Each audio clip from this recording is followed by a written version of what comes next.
நடைமுறைப்படுத்தப்பட்டுள்ளது.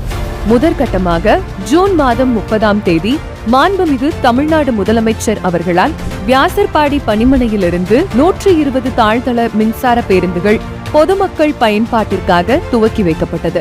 அதனைத் தொடர்ந்து மின்சார பேருந்து சேவையை விரிவாக்கம் செய்யும் விதமாக இன்று பெரும்பாக்கம் பணிமனையிலிருந்து மாண்புமிகு துணை முதலமைச்சர் அவர்களால் ரூபாய் 49.54 கோடி மதிப்பில் புனரமைக்கப்பட்ட பெரும்பாக்கம் மின்சார பேருந்து பணிமனை மற்றும் 135 மின்சார பேருந்துகள் சேவையை பொதுமக்கள் பயன்பாட்டிற்காக துவக்கி வைக்கப்பட்டுள்ளது.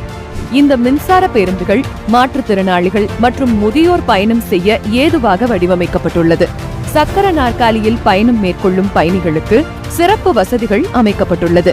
பயணிகள் பாதுகாப்பை உறுதி செய்யும் வகையில் பல்வேறு வசதிகள் அமைக்கப்பட்டுள்ளது.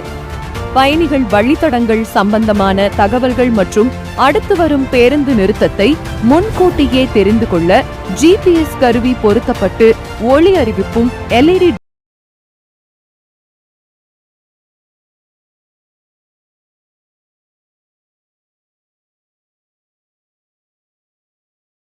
பாதுகாப்பை உறுதி செய்யவும் சென்னை மாநகர போக்குவரத்து கழகம் தொடர்ந்து பல்வேறு முன்னெடுப்புகளை செயல்படுத்தி வருகிறது.